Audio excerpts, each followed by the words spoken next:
Chapitre 140. L'avarice et le riche imbécile. Jésus se trouve sur une des collines de la rive occidentale du lac. À ses yeux apparaissent les villes et les pays épars sur les rivages de l'une et l'autre côte. Mais exactement au-dessous de la colline se trouvent Magdala et Tibériade, la première avec son quartier riche, avec ses nombreux jardins, nettement séparés des pauvres maisons des pêcheurs, paysans et du menu peuple, par un torrent maintenant tout à fait à sec. L'autre qui n'est que splendeur, ignorante de tout ce qui est misère et décadence, et qui rit, belle et toute neuve au soleil, en face du lac. Entre les deux, les jardins potagers, peu nombreux, mais bien tenus, de la plaine étroite, et puis les oliviers qui montent à l'assaut des collines. Derrière Jésus, on voit de cette cime la selle du mont des Béatitudes, au pied duquel passe la voie principale qui va de la Méditerranée à Tibériade. C'est peut-être à cause de la proximité de cette voie principale très fréquentée que Jésus a choisi cette localité, à laquelle beaucoup de gens peuvent accéder des nombreuses villes du lac ou de l'intérieur de la Galilée, et d'où le soir il est facile de revenir chez soi ou de trouver l'hospitalité dans beaucoup de pays. La chaleur aussi est tempérée par l'altitude et par les arbres de haute futée qui, au sommet, ont pris la place des oliviers. Il y a en effet beaucoup de gens, outre les apôtres et les disciples, des gens qui ont besoin de Jésus pour leur santé ou pour des conseils, des gens venus par curiosité, des gens qu'ont amené des amis ou venus pour faire comme les autres. Une foule, en somme. La saison n'est plus sous l'influence de la canicule, mais elle tend aux grâces languissantes de l'automne et elle invite plus que jamais à se mettre en route à la recherche du Maître. Jésus a déjà guéri les malades et parlé aux gens, et certainement sur le thème des richesses injustes et de la nécessité de s'en détacher pour gagner le ciel, et de l'absolue nécessité de ce détachement pour être son disciple. Et maintenant, il est en train de répondre aux questions de tel ou tel des disciples riches qui sont un peu troublés par cette exigence. Le scribe Jean dit « Dois-je donc détruire ce que je possède en dépouillant les miens ?» Non, Dieu t'a donné des biens, fais-les servir à la justice et use-en avec justice, c'est-à-dire sers-t'en pour subvenir aux besoins de ta famille. C'est un devoir. Traite humainement les serviteurs. C'est de la charité. Fais-en profiter les pauvres. Subviens aux besoins des disciples pauvres. Voilà que les richesses ne seront pas pour toi un obstacle, mais une aide. Et puis, parlant à tous, il dit « En vérité, je vous dis que le même danger de perdre le ciel par amour des richesses peut être aussi le fait d'un disciple plus pauvre si, devenu mon prêtre, il manque à la justice en pactisant avec le riche. Celui qui est riche ou mauvais, bien des fois, essaiera de vous séduire par des cadeaux pour que vous approuviez sa manière de vivre et son péché. Et il y en aura, parmi mes disciples, qui succomberont à la tentation des cadeaux. Cela ne doit pas être. Que le Baptiste vous instruise. Vraiment, lui, bien qu'il ne fût ni juge ni magistrat, avait la perfection du juge et du magistrat, tel que les décrit le Deutéronome. Tu n'auras pas de préférence, tu n'accepteras pas de cadeaux, parce qu'ils aveuglent les yeux des sages et altèrent les paroles des justes. Trop souvent, l'homme laisse ébrécher l'épée de la justice par lors qu'un pécheur passe sur le fil. Non, cela ne doit pas être. Sachez être pauvre, sachez savoir mourir, mais ne pactisez jamais avec la faute, même pas avec l'excuse de faire servir cet or au profit des pauvres. C'est un or maudit, et il ne leur procurerait pas du bien. C'est l'or d'une compromission infâme. Vous vous êtes constitués disciples pour être maîtres, médecins et rédempteurs. Que seriez-vous si vous consentiez au mal par intérêt? Des maîtres d'une science mauvaise, des médecins qui tuent le malade, non pas des rédempteurs, mais des gens qui coopèrent à la ruine des cœurs. Un homme de la foule s'avance et dit « Je ne suis pas disciple, mais je t'admire. Réponds donc à cette question. Est-il permis à quelqu'un de retenir l'argent d'un autre? Non, homme, c'est un vol, comme d'enlever la bourse à un passant. Même si c'est l'argent de la famille? Oui, il n'est pas juste que quelqu'un s'approprie l'argent de tous les autres. Alors, maître, viens à Abel-Maïn sur la route de Damas, et ordonne à mon frère de partager avec moi l'héritage du père qui est mort sans avoir laissé un mot d'écrit. Il a tout pris pour lui, et remarque que nous sommes jumeaux, nés d'un premier et unique enfantement. J'ai donc les mêmes droits que lui. Jésus le regarde et dit « C'est une situation pénible, et certainement ton frère n'agit pas bien. Mais tout ce que je peux faire, c'est de prier pour toi, et davantage pour lui, pour qu'il se convertisse, et venir dans ton pays pour évangéliser, en touchant ainsi son cœur. Le chemin ne m'est pas pénible, si je peux mettre la paix entre vous. » L'homme furieux bondit. « Et que veux-tu que j'en fasse de tes paroles? Il faut bien autre chose que des paroles, en ce cas. » « Mais ne m'as-tu pas dit de commander à ton frère de… »« Commander, ce n'est pas évangéliser. Un ordre est toujours accompagné d'une menace. Menace-le de le frapper dans sa personne s'il ne me donne pas ce qui m'appartient. Tu peux le faire. Comme tu donnes la santé, tu peux donner la maladie. » « Homme, je suis venu pour convertir, non pour frapper. Mais si tu as foi dans mes paroles, tu trouveras la paix. » « Quelle parole? » « Je t'ai dit que je prierai pour toi et pour ton frère, pour que tu sois consolé et que lui se convertisse. Des histoires, je n'ai pas la naïveté d'y croire. Viens et commande. » Jésus, qui était doux et patient, se fait imposant et sévère. Il se redresse. Auparavant, il se tenait un peu penché sur le petit homme corpulent et enflammé de colère, et il dit « Homme, qui m'a établi juge et arbitre entre vous? Personne. Mais pour faire disparaître un désaccord entre deux frères, j'acceptais de venir pour remplir ma mission de pacificateur et de rédempteur. Et si tu avais cru à mes paroles en revenant à Abel-Maïn, tu aurais trouvé ton frère déjà converti. Tu ne sais pas croire, et tu n'auras pas le miracle. Toi, si le premier tu avais pu mettre la main sur le trésor, tu l'aurais gardé en privant ton frère, parce que, en vérité, si vous êtes nés jumeaux, vous avez aussi des passions jumelles, et toi, comme ton frère, vous avez un seul amour, l'or, une seule foi, l'or. Reste donc avec ta foi.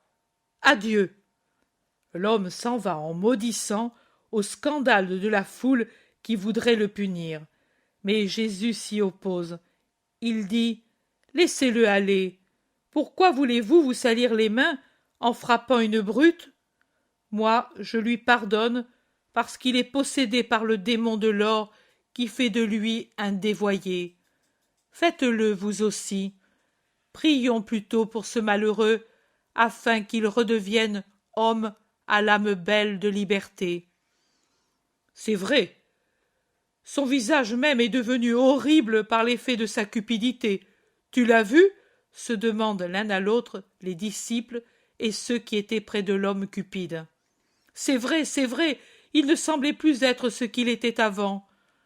Oui, quand ensuite il a repoussé le maître, pour un peu il l'aurait frappé tout en le maudissant, son visage est devenu celui d'un démon tentateur. Il voulait porter le maître à la méchanceté, à la méchanceté, à la méchanceté. Écoutez, dit Jésus, vraiment, les altérations de l'âme se reflètent sur le visage. C'est comme si le démon affleurait à la surface de celui qu'il possède. Ils sont peu nombreux, ceux qui, étant des démons par leurs actes ou leur attitude, ne trahissent pas ce qu'ils sont. Et ces gens peu nombreux sont parfaits dans le mal et parfaitement possédés. Le visage du juste, au contraire, est toujours beau, même s'il est matériellement difforme, par suite d'une beauté surnaturelle qui se répand de l'intérieur sur l'extérieur. Et ce n'est pas par manière de parler, mais les faits le démontrent. Nous observons chez celui qui est pur de tout vice la fraîcheur de la chair elle-même. L'âme est en nous et nous possède tout entier. Les puanteurs d'une âme corrompue corrompent même la chair, alors que les parfums d'une âme pure la préservent. L'âme impure pousse la chair à des péchés obscènes, et ces derniers vieillissent et déforment. L'âme pure pousse la chair à une vie pure, et cela conserve la fraîcheur et communique la majesté. Faites en sorte qu'en vous demeure la pure jeunesse de l'esprit, ou qu'elle ressuscite si elle est déjà perdue, et veillez à vous garder de toute cupidité, que ce soit des sens ou du pouvoir. La vie de l'homme ne dépend pas de l'abondance des biens qu'il possède, ni cette vie, ni encore moins l'autre, celle qui est éternelle, mais de sa manière de vivre, et avec la vie, le bonheur de cette terre et du ciel. Car le vicieux n'est jamais heureux, réellement heureux, alors que celui qui est vertueux est toujours heureux d'une céleste allégresse, même s'il est pauvre et seul. La mort même ne l'impressionne pas, parce qu'il n'a pas de faute ni de remords qui lui fassent craindre la rencontre avec Dieu, et qu'il n'a pas de regret pour ce qu'il laisse sur la terre. Lui sait que c'est au ciel que se trouve son trésor, et, comme quelqu'un qui s'en va prendre possession de l'héritage qui lui revient et d'un héritage saint, il s'en va joyeux, empressé, à la rencontre de la mort qui lui ouvre les portes du royaume où se trouve son trésor. Faites, vous, tout de suite votre trésor. Commencez-le dès votre jeunesse, vous qui êtes jeunes. Travaillez infatigablement, vous les plus âgés, qui, à cause de votre âge, êtes plus près de la mort. Mais puisque la mort est une échéance inconnue, et que souvent l'enfant tombe avant le vieillard, ne renvoyez pas au lendemain le travail de vous faire un trésor de vertu et de bonnes œuvres pour l'autre vie, de peur que la mort ne vous rejoigne sans que vous ayez mis de côté un trésor pour le ciel. Nombreux sont ceux qui disent « Oh, je suis jeune et fort, pour le moment je jouis sur la terre, après je me convertirai. » Grande erreur. Écoutez cette parabole. La campagne d'un homme riche lui avait rapporté d'abondantes récoltes. Elles étaient vraiment miraculeuses. Il contemple avec joie toute cette richesse qui s'accumule sur ses champs et sur son aire, et qui ne trouve pas de place dans les greniers, et qu'on abrite sous des hangars provisoires et jusque dans les pièces de la maison. Et il dit « J'ai travaillé comme un esclave, mais la terre ne m'a pas déçu. J'ai travaillé pour 10 récoltes, et maintenant je veux me reposer pour autant de temps. Comment ferai-je pour loger toute cette récolte? Je ne veux pas la vendre, car cela m'obligerait à travailler pour avoir, l'an prochain, une nouvelle récolte. Voici ce que je vais faire. Je démolirai mes greniers, et j'en ferai de plus grands pour loger toutes mes récoltes et tous mes biens. Et puis, je dirai à mon âme, « Oh, mon âme, tu as maintenant des biens pour plusieurs années. Repose-toi donc, mange et bois, et profites-en. » Cet homme, comme beaucoup, confondait le corps et l'esprit, et il mélangeait le sacré au profane, parce que, réellement, dans les jouissances et l'oisiveté, l'âme ne jouit pas mais languit. Et celui-là aussi, comme beaucoup, après la première bonne récolte dans les champs du bien, s'arrêter, car il lui semblait avoir tout fait. Mais ne savez-vous pas que quand on a mis la main à la charrue, il faut persévérer 1 année, 10, 100, tant que dure la vie, car s'arrêter est un crime envers soi-même, parce qu'on se refuse une gloire plus grande, et c'est régresser, car celui qui s'arrête, généralement, non seulement ne progresse plus, mais revient en arrière. Le trésor du ciel doit augmenter d'année en année pour être bon, puisque si la miséricorde divine doit être bienveillante, même avec ceux qui ont eu peu d'années pour le former, elle ne sera pas complice des paresseux qui, ayant une longue vie, font peu de choses. Le trésor doit être en continuelle croissance. Autrement, ce n'est plus un trésor qui porte du fruit, mais un trésor inerte, et cela se produit au détriment de la paix promise du ciel. Dieu dit à l'homme sot, « Homme sot, qui confond le corps et les biens de la terre avec ce qui est esprit, et qui, d'une grâce de Dieu, te fait un mal, sache que cette nuit même on te demandera ton âme, et quand elle sera partie, le corps restera sans vie. Ce que tu as préparé, à qui cela reviendra-t-il? L'emporteras-tu avec toi? Non.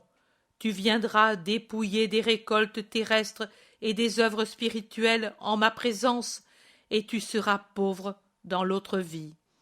Il valait mieux faire de tes récoltes des œuvres de miséricorde pour le prochain et pour toi, car en étant miséricordieux pour les autres, tu serais miséricordieux pour ton âme. Et au lieu de nourrir des pensées d'oisiveté, mettre en œuvre des activités d'où tu pouvais tirer un profit utile pour ton corps et de grands mérites pour ton âme, jusqu'au moment où je t'aurais appelé. Et l'homme mourut cette nuit-là et fut jugé avec sévérité. En vérité, je vous dis qu'il en arrive ainsi pour celui qui thésaurise pour lui-même et ne s'enrichit pas aux yeux de Dieu. Maintenant, allez, et faites-vous un trésor de l'enseignement qui vous est donné. La paix soit avec vous. Et Jésus bénit, et il se retire dans un bois avec les apôtres et les disciples pour se restaurer et se reposer. Mais tout en mangeant, il parle encore, en continuant l'instruction précédente, en reprenant un thème déjà présenté aux apôtres plusieurs fois, et je crois qu'il le sera toujours insuffisamment, car l'homme est trop en proie aux peurs sans fondement. Croyez, dit-il, que c'est seulement de cet enrichissement de vertu qu'il faut se préoccuper, et veillez à ce que la vôtre ne soit jamais une préoccupation agitée, inquiète. Le bien est l'ennemi des inquiétudes, des peurs, des empressements qui se ressentent encore trop de la cupidité, de la jalousie, des méfiances humaines. Que votre travail soit constant, confiant, paisible, sans brusques départs et brusques arrêts. Ainsi font les onagres sauvages, mais personne ne les utilise, à moins d'être fou, pour cheminer en sécurité. Paisible dans les victoires, paisible dans les défaites. Même le chagrin pour une erreur commise qui vous afflige parce que par cette erreur vous avez déplu à Dieu doit être paisible, réconforté par l'humilité et la confiance. L'accablement, la rancœur envers soi-même est toujours l'indice de l'orgueil, et ainsi même de la défiance. Si quelqu'un est humble, il sait qu'il est un pauvre homme sujet aux misères de la chair qui parfois triomphe. Si quelqu'un est humble, il a confiance non pas tant en lui-même qu'en Dieu, et il reste calme même dans les défaites en disant « Pardonne-moi, Père, je sais que tu connais ma faiblesse qui parfois l'emporte. Je crois que tu as pitié de moi. J'ai la ferme confiance que tu m'aideras à l'avenir encore plus qu'auparavant, bien que je te donne si peu de satisfaction, de satisfaction, de satisfaction. Et ne soyez ni indifférents, ni avares des biens de Dieu. Donnez de ce que vous avez en fait de sagesse et de vertu. Soyez actifs en matière spirituelle comme les hommes le sont pour les choses de la chair. Et, en ce qui concerne la chair, n'imitez pas les gens du monde qui ne cessent de trembler pour leur lendemain, par peur qu'il leur manque le superflu, que la maladie arrive, qu'arrive la mort, que leurs ennemis puissent leur nuire, et ainsi de suite. Dieu sait de quoi vous avez besoin. Ne craignez donc pas pour votre lendemain. Dégagez-vous des peurs plus lourdes que les chaînes des galériens. Ne vous mettez pas en peine pour votre vie, ni pour la nourriture, ni pour la boisson, ni pour le vêtement. La vie de l'esprit est plus que celle du corps. Et le corps est plus que le vêtement, car c'est par le corps et non par le vêtement que vous vivez, et que, par la mortification du corps, vous aidez l'esprit à obtenir la vie éternelle. Dieu sait jusqu'à quand il laissera votre âme dans votre corps, et jusqu'à ce moment, il vous donnera ce qui vous est nécessaire. Il le donne aux corbeaux, animaux impurs, qui se repaissent de cadavres et qui ont leur raison d'exister justement dans cette fonction qui est la leur, de nous débarrasser des corps en putréfaction. Et ne vous le donnera-t-il pas à vous? Eux n'ont pas de locaux pour les vivres, ni de greniers, et pourtant Dieu les nourrit quand même. Vous êtes des hommes, et non pas des corbeaux. Et puis, présentement, vous êtes la fleur des hommes, parce que vous êtes les disciples du Maître, les évangélisateurs du monde, les serviteurs de Dieu. Et pouvez-vous penser que Dieu, qui a soin des lys des vallées, et les fait croître et les revêt d'un vêtement plus beau que n'en eut Salomon, sans qu'il fasse d'autre travail que parfumer en adorant, croyez-vous qu'il puisse vous oublier, même pour le vêtement?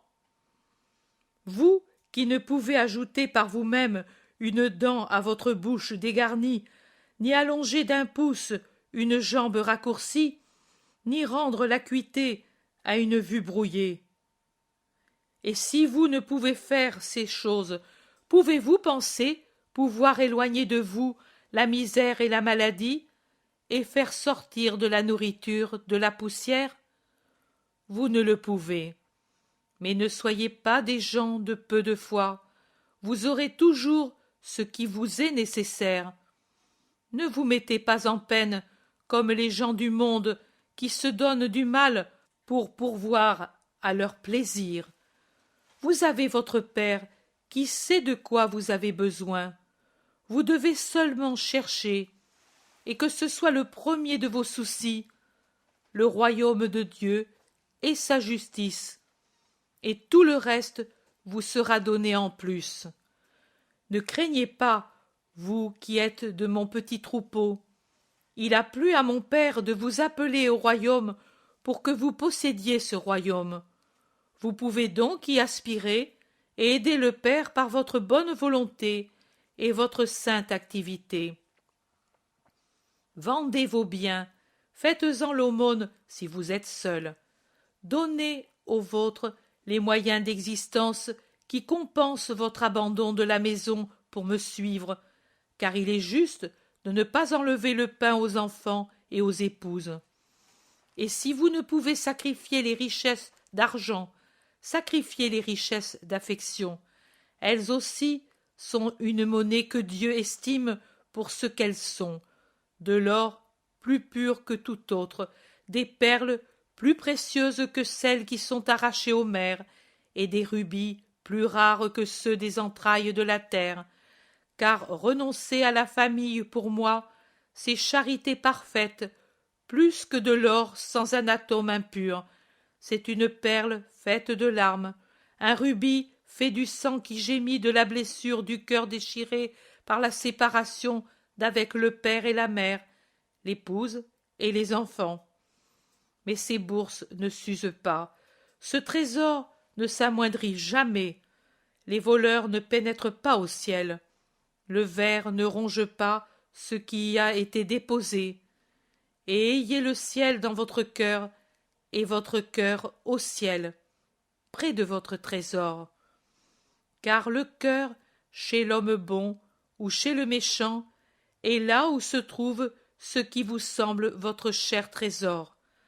Car de même que le cœur est là où se trouve le trésor au ciel, ainsi le trésor est là où se trouve le cœur, c'est-à-dire en vous, et même le trésor est dans le cœur, et avec le trésor des saints se trouve, dans le cœur, le ciel des saints.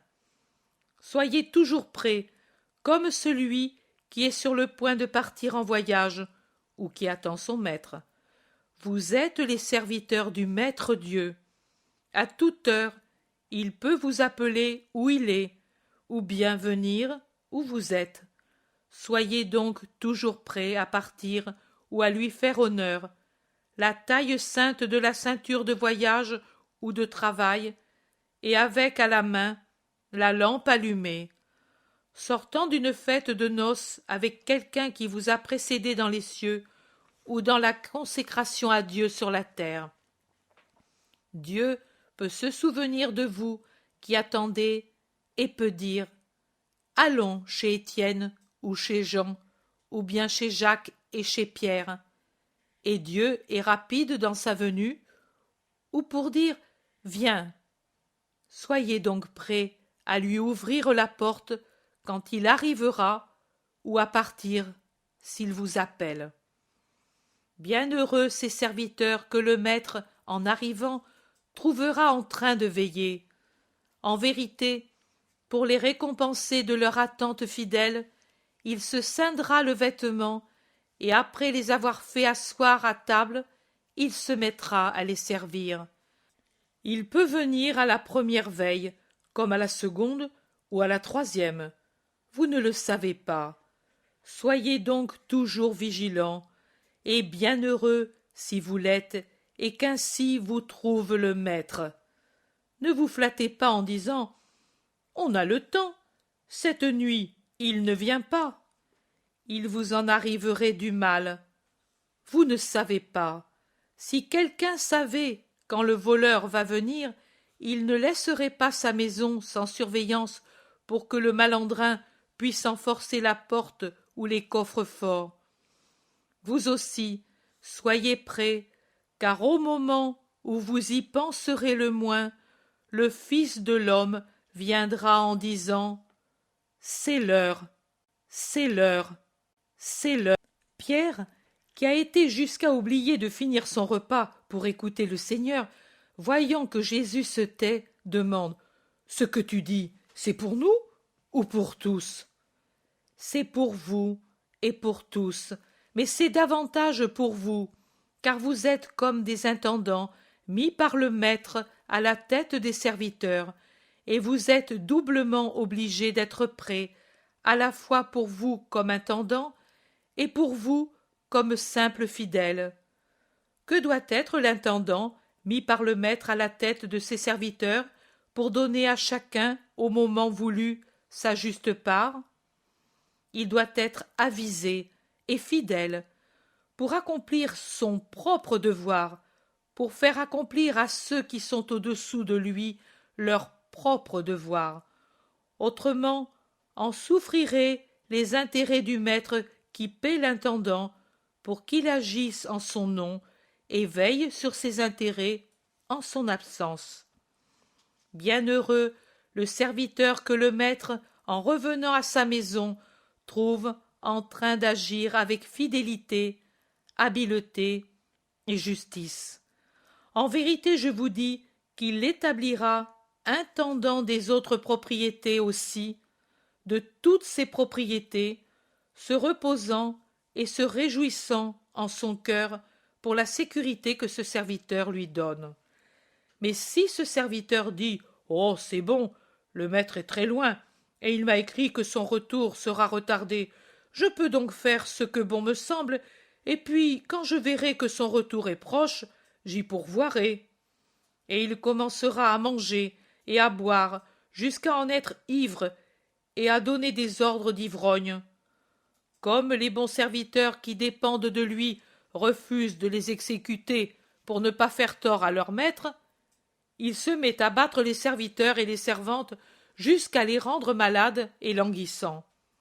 Il croit être heureux, et il dit « Je goûte enfin ce que c'est qu'être maître et d'être craint de tous. » Mais que lui arrivera-t-il? Il lui arrivera que le maître reviendra au moment où il s'y attend le moins, en le surprenant justement en train d'empocher l'argent ou de corrompre quelque serviteur parmi les plus faibles. Alors, je vous le dis, le maître le chassera de sa place d'intendant et jusque des rangs de ses serviteurs, car il n'est pas permis de garder les infidèles et les traîtres parmi des serviteurs honnêtes, et il sera d'autant plus puni que le maître l'avait davantage aimé et instruit. Car plus on connaît la volonté et la pensée du maître, plus on est tenu de l'accomplir avec exactitude. S'il n'agit pas comme le maître le lui a dit en détail, comme à aucun autre, il recevra de nombreux coups, alors que celui qui, en tant que serviteur de second rang, est bien peu au courant et se trompe tout en croyant bien faire, sera moins puni. À qui on a beaucoup donné, il sera beaucoup demandé, et il devra rendre beaucoup, celui qui a été chargé de beaucoup. Car mes intendants devront rendre compte même de l'âme d'un tout petit d'une heure. Mon choix n'est pas un frais repos dans un bosquet fleuri. Je suis venu apporter le feu sur la terre, et que puis-je désirer, sinon qu'il s'enflamme? Aussi je m'épuise, et je veux que vous vous épuisiez jusqu'à la mort, et jusqu'à ce que toute la terre soit un brasier de feu céleste. Quant à moi, je dois être baptisé d'un baptême, et comme je serai angoissé tant qu'il ne sera pas accompli, vous ne vous demandez pas pourquoi? Parce que, par ce baptême, je pourrai faire de vous des porteurs du feu, des agitateurs qui se mouvront dans toutes et contre toutes les couches de la société pour en faire une unique chose, le troupeau du Christ. Croyez-vous que je sois venu mettre la paix sur la terre, et selon la manière de voir de la terre? Non, mais au contraire, la discorde et la désunion. Parce que désormais, et jusqu'à ce que toute la terre soit un unique troupeau, de 5 qui sont dans une maison, il y en aura 2 contre 3, et le père sera contre le fils, et ce dernier contre son père, et la mère contre ses filles, et celle-ci contre celle-là, et les belles-filles et les belles-mères auront un motif de plus de ne pas s'entendre, car il y aura un langage nouveau sur certaines lèvres, et il se produira une sorte de Babel, parce qu'un soulèvement profond ébranlera le royaume des affections humaines et surhumaines. Mais ensuite viendra l'heure où tout s'unifiera en une langue nouvelle que parleront tous ceux que le Nazaréen aura sauvés, et les eaux des sentiments s'épureront alors que les scories tomberont au fond et que brilleront à la surface les eaux limpides des lacs célestes. En vérité, mon service n'est pas un repos selon le sens que l'homme donne à ce mot. Il faut un héroïsme inlassable. Mais je vous le dis, à la fin, il y aura Jésus, toujours et encore Jésus, qui ceindra son vêtement pour vous servir, et puis s'assiera avec vous à un banquet éternel, et on oubliera fatigue et douleur. Maintenant, puisque plus personne ne nous a cherchés, allons vers le lac. Nous nous reposerons à Magdala. Dans les jardins de Marie de Lazare, il y a place pour tous, et elle a mis sa maison à la disposition du pèlerin et de ses amis. Il n'est pas besoin de vous dire que Marie de Magdala est morte avec son péché, et que de son repentir est née Marie de Lazare, la disciple de Jésus de Nazareth. Vous le savez déjà, car la nouvelle a couru comme le frémissement du vent dans une forêt. Mais moi, je vous dis ce que vous ne savez pas, que tous les biens personnels de Marie de Lazare sont pour les serviteurs de Dieu et pour les pauvres du Christ. Allons, allons.